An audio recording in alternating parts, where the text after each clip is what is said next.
안녕하세요. 오늘 말씀입니다.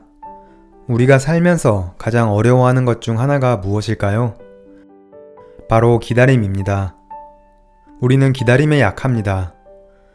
기다리는 것은 불순종하고자 하는 우리의 본성을 거스르는 일입니다.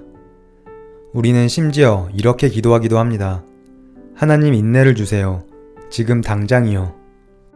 빠른 것을 좋아하는 현대인에게는 기다림이야말로 가장 큰 도전입니다. 우리가 응답받지 못하는 이유 중 하나는 충분히 기다리지 않는다는 데 있습니다. 우리는 이렇게 기도하곤 합니다. 하나님, 5분밖에 시간이 없어요. 그 전에 말씀해 주세요. 이런 태도는 하나님을 무시하는 것일 수 있습니다. 하나님을 응답을 위해 필요한 존재로만 간주하기 때문입니다. 오랜 시간을 기도했는데도 응답을 받지 못한 경우 침묵 또한 하나님의 대화 방식이라는 것을 인정해야 합니다. 우리의 숨은 죄나 우리의 질문이 가지는 문제에 대해서 하나님은 침묵으로 말씀하시기도 합니다. 우리가 한 문제를 가지고 오랜 시간 기도하다 보면 기도의 내용이 바뀌는 경험을 하게 됩니다. 기도를 통해 내가 바뀌고 그것을 통해서 하나님의 응답이 새로운 방식으로 이해되거나 깨달아지기도 합니다. 하나님은 인내하며 기다리는 분이십니다. 인류의 오랜 역사를 통해 반복되는 불순종을 지켜보시면서도 계속해서 인내하시고 오랜 시간에 걸쳐서 자신의 구원의 역사를 펼쳐가십니다. 하나님께서는 아브라함에게 몇 번에 걸쳐서 상속자를 주리라 약속하셨습니다. 아브라함이 99세가 된 어느 날 하나님께서는 아브라함에게 다시 한번 나타나셔서 말씀하십니다. 너는 내 앞에서 행하여 완전하라. 이것이 하나님께서 그에게 하신 첫 마디였습니다. 이제 하나님께서 약속하신 일을 이루실 시한이 다가오자 아브라함의 모습을 보며 더욱 완전하라고 명령하십니다.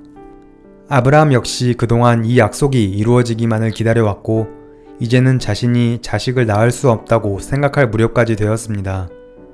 그러나 하나님의 입장에서 보자면 지금까지 오래 기다려온 존재는 아브라함이 아니라 하나님이셨습니다. 하나님은 주시기 원하지만 미처 받을 준비가 안 된 아브라함을 기다리셨습니다. 시련과 시험이 지날 때까지 기다리셨습니다.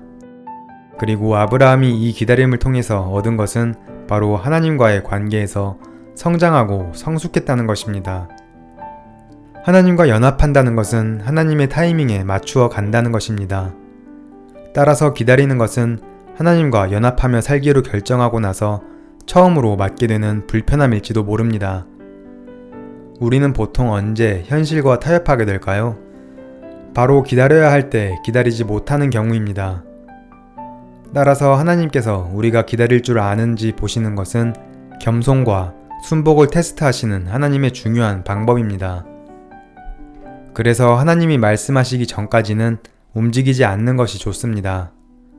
하나님의 응답이 우리가 원하는 시간보다 늦어진다고 해서 우리 마음대로 하는 것은 잘못된 결정으로 우리를 몰아갈 수 있습니다. 하나님은 시간을 창조하신 분이기 때문에 우리가 정한 시간에 맞춰서 움직이시는 분이 아닙니다. 주님이 말씀하시는 곳은 수십 년을 의미할 수도 있습니다.